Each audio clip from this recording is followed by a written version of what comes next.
today I'm doing a speed run of Red Dead Redemption 2, baby.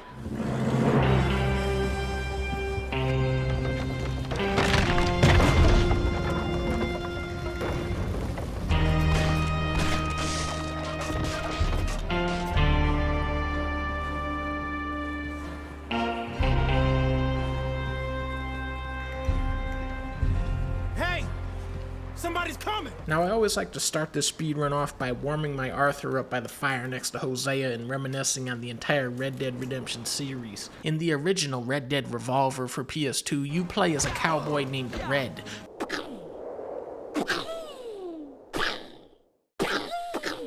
who has to fight an evil gang of clowns, and when you shoot them in the nose, their clown nose goes honk, honk.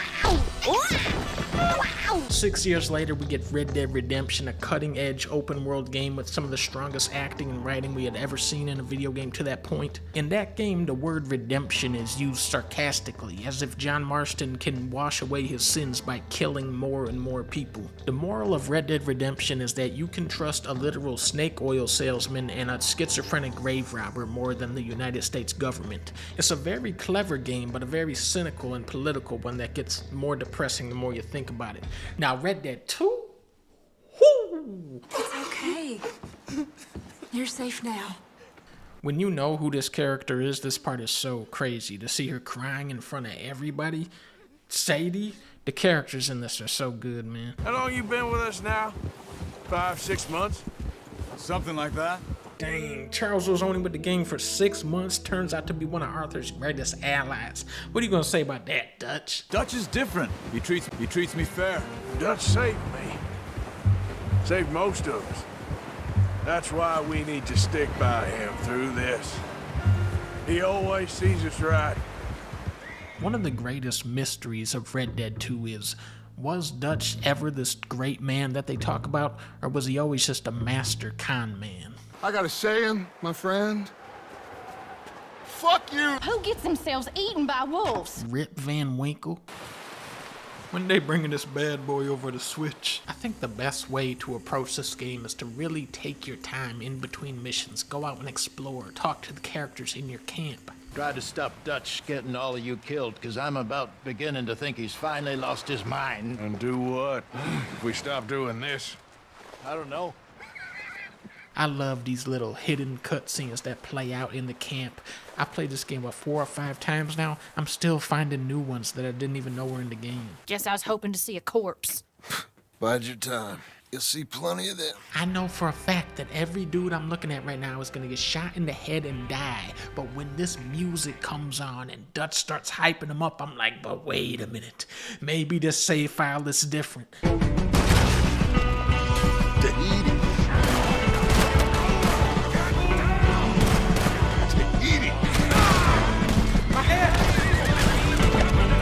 Tahiti! Inside fast! Come on, quick! Who lives there? Tahitians.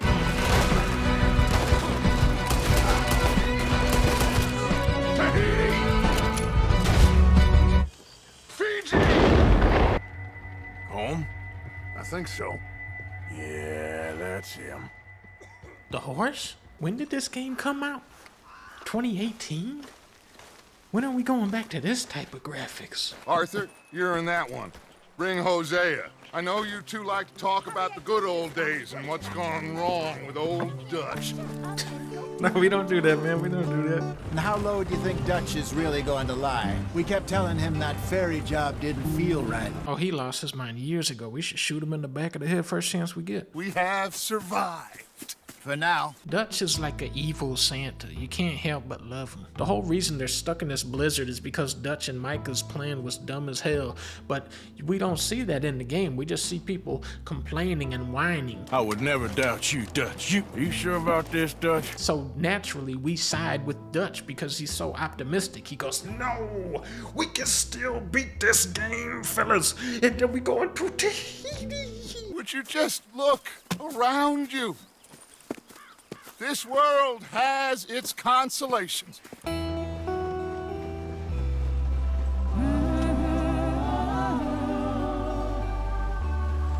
See you Dutch on the train. Boom, boom, boom, boom, boom, boom, boom, boom. Ah, shit! Ah, I broke the goddamn wheel. When Arthur breaks the damn wheel, that was the breaking point for the entire gang, and they never recovered from it. What are you working on there, anyway? Guacamole. Yeah, you can have all this. Charles, you got any tortilla chips back there for me? We got money in our pockets, and we are far too poor. You just robbed a train. We need food. What about the deer? Wait, now the horse is kidnapping her. Look at this, man. Are you looking at what I'm looking at? How does it do that? I study dinosaurs. Are they real? Of course they're real, you nincompoop. And everywhere. I will find 35 dinosaur bones in real life before I find them in this. Oh my goodness, we're in a big old storm. You gotta love the sound effects on this, man. Listen to that wind. Yeah.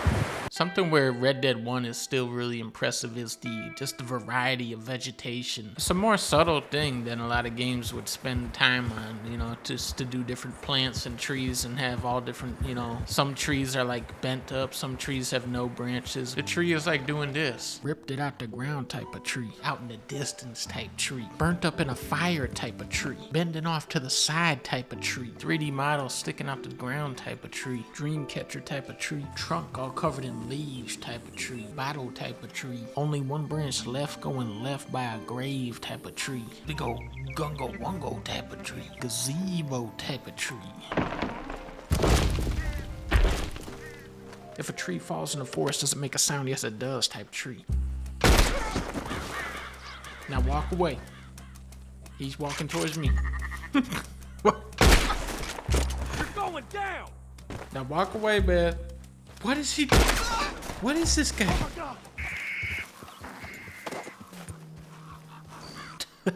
The possum just played dead. Come on now. The animals on this game are absurd. The cat's eyes glow at night. One time I saw an owl swoop in and pick up a little mouse or something to eat. The gazelle, you know, is able to do this. I never knew that they were able to do that back in those days. One of the big atmospheric magic tricks they pull with this game are the ambient animal sounds.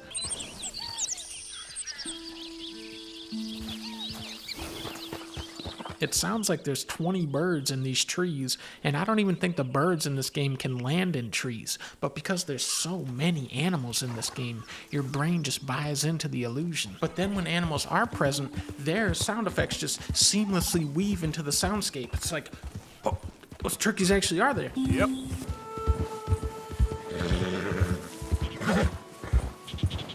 I also love the soundtrack that plays out while you're exploring in Red Dead 1 and 2. It's a huge change in mood from Grand Theft Auto where you're listening to radio stations.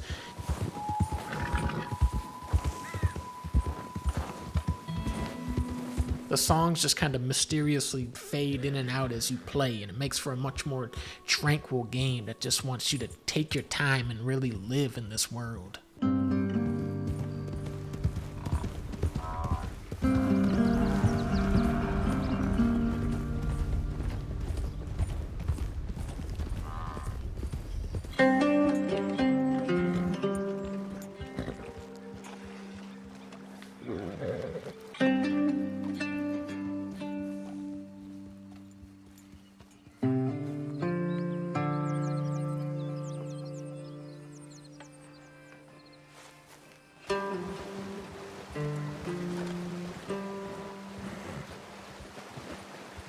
How is it looking like that?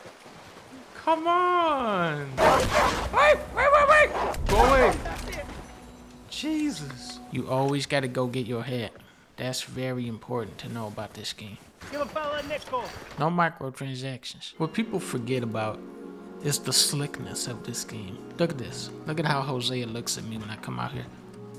That slick ass look. I haven't seen drawers this good since Shenmue. The way Arthur fixes his hat, the wobbliness of a bridge, the choo-choo-ness of a train. This game had strand-standing technology a year before Death Stranding came out. Arthur will wade through the waters of a river like a majestic man. Ray's graphics will shine through the leaves of a Christmas tree. When most people think of a tree house, they think a house, built up in a tree. But this game is always thinking outside of the box, so they put the trees in the house. The character Javier has more dialogue here at this campfire than he does in the entire game of Red Dead 1. Stay alert there, Javier. Okay. When the Arthur starts warming up his hands on a horse, he makes Pixar look more like Dixar.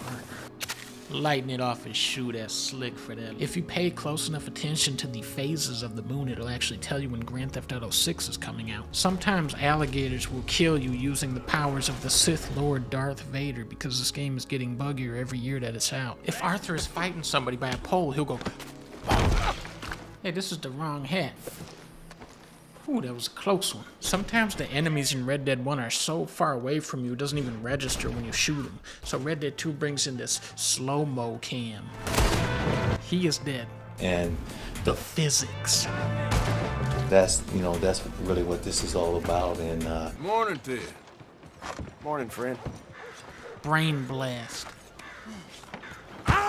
Red Dead 1, phenomenal script with such razor-sharp dialogue, but still set in that mold of Grand Theft Auto 3 where you start doing missions for a random dude in a bathroom. It's almost like a game show where each character is competing against each other to see who can get John Marston to do the most missions for them. Dude will walk into hell itself because a drunk guy that doesn't know what country he's in said he might be able to get him a Gatling gun if he remembers he said that tomorrow. Now Red Dead 2, Dutch is stringing you along indefinitely, but I guess the difference is you're doing missions for people that Arthur actually knows and has relationships with. These characters don't just pop in and out of the story as they please. Most of them stay with you throughout the entire game at your camp, and they're, constantly doing missions where they collaborate and they talk to each other, they interact with each other. We can't be rescuing people from some federal prison. We either rescue him now or cut him loose. We're not cutting anyone loose. Of course not. If Charles wasn't there, would they have cut him loose? I don't know. I would have easily left you here to rot if Charles hadn't stopped me. This is what's so great about this game, is that it's not just Arthur's story, it's the story of the whole game. It's so much fun to me to spot the influence of a character on another one. You see that frustration of Miss Grimshaw and Abigail. You see the slipperiness of Dutch and Hosea. You see the rage of Micah and Sadie. You see the soup of Pearson in the soup pot. Arthur, John, Bill, Javier, they look up to Dutch, but the younger guys like Kieran, Lenny, Sean, they look up to Arthur. I want to be a gunslinger when I grow up. Over my dead body. You see the selfless heroism of Charles start to take hold of Arthur. You see the drunkenness of Reverend and Karen. You all just laugh at me. I know you do.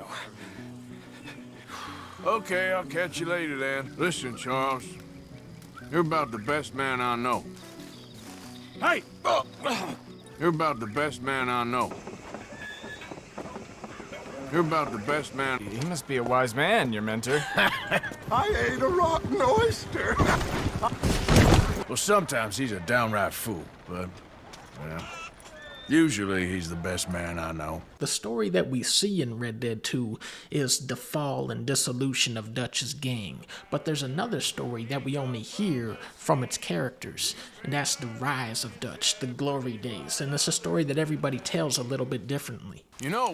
Way back in the day, Colm O'Driscoll and Dutch were sort of friends. We're old men, Arthur. Let us live in our memories. Whatever you say, Dutch. We did it, Hosea. Huh? Whatever else happens, we did it. I know. These hidden cutscenes, man, this is one of my favorite parts of the whole game. Dutch saying to Hosea, we did it, man. We accomplished our dream. We did what we set out to do. From here on out, it's all just post-game content. It's all just extra. Red Dead 3, boy, that's where we were living it up. This game doesn't even count. It's like the zombie DLC. We need to do this quietly. Follow the lead. off, you dumbass. That's the loudest thing ever. Uh-oh. Whoa. Hey, why don't you walk along and forget what you saw, okay? Here's an idea. Not a good plan, boys. Clearly those boys ain't as quiet as us. I think our most definitive hint that Dutch was crazy from the start is when he says this about Micah. He is a fine man. No. Micah Bell is a low-down little rat snake bitch, and the only good thing that he ever did was in Mission 77 where he built the first Taco Bell with Uncle. Hi, boys. Dang, Javier has such little respect for Micah, he just sits right through him. Good job, Micah. You're getting sloppy, Morgan. I got an opportunity to watch you be silenced. You got to do something, Arthur. Bye-bye, Micah. Alternate ending. Press X to make a move. There he goes. Come on, Arthur. Come on, boy. Oh, dang, almost. This stealth mission with Mary Linton is so heavy, it's like looking into a different life, the one Arthur should have lived.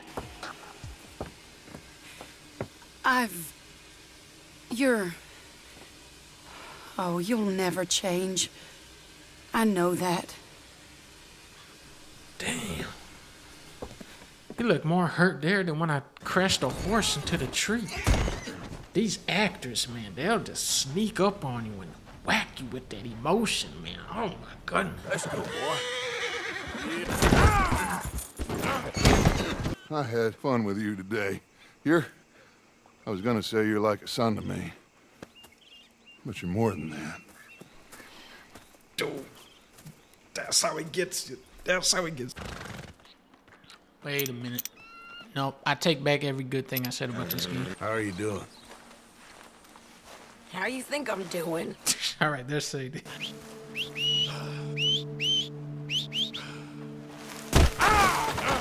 Hell? Damn that horse. With a lot of open world games, the payoff for exploration is that you get to like a side quest, an item, or a power up.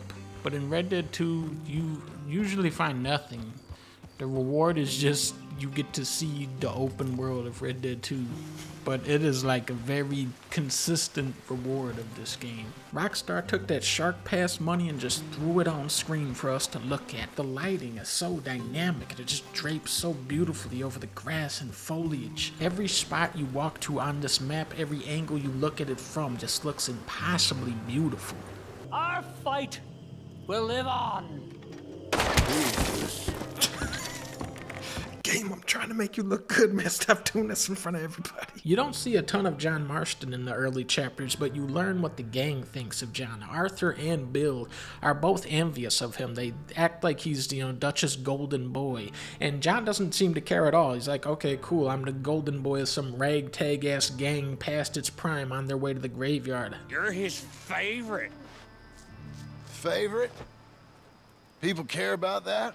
Sure. I mean, some do. Few people. Who? I don't know. Well, me. The John Marston we meet in Red Dead 2 is not the same man from Red Dead 1. Who are you? Rip Van Winkle. He is this flaky, undependable guy that leaves his family hanging for a year, and he doesn't even know anything about good food. Have you ever had spaghetti? What's that? And then on the opposite side of that, you have Arthur Morgan. Nothing means more to me than this gang. The bond we share. It's the most real thing to me. Arthur Morgan is a very charismatic, witty character with an unyielding loyalty to his gang that makes him even more likable. You ask folks for forgiveness, you remember this, partner? I've already forgotten. But he also uses that commitment to his gang as a shield from his own conscience. The gang depends on Arthur, which is his excuse to commit such evil acts in this world. Arthur is an able but aimless man. He is not a free thinker. He's a follower. He does things without understanding why do I have to pick and eat 4 different types of berries? Why do I have to shoot 5 birds from a moving train? Because that is what the challenges told him to do. Kill 3 birds of prey using only a tomahawk. I can do that. What? What is this invincible-ass bird? Get him. Why? He saves John because Hosea tells him to. He saves Sean because Charles tells him to. He saves Micah because Dutch tells him to. He will beat down civilians for a paltry amount of money. He'll work with Micah, who he hates. Everybody hates Micah, but Arthur will work with him if the money's right. Come on, Arthur. That's not how you are. Well, maybe you don't know me as well as you think you do. I think I know Arthur pretty well by now, and when I think of him, I think of the Arthur from Chapter 6, and when the gang thinks of Dutch, they remember the man from Red Dead 3. This is a long, expansive game that drops many subtle and obvious hints about the true nature of each character. The narrative poses dense, challenging questions to the player and allows you to connect the dots, which is why every time I beat this game, I arrive at conclusions that are slightly or vastly different. The only thing that I can say for sure is that they are pretty slick for this game. Thank you, Arthur. I don't know how to say it. Thank you. I understand. Come on. Do as Dutch says. Go be with your family.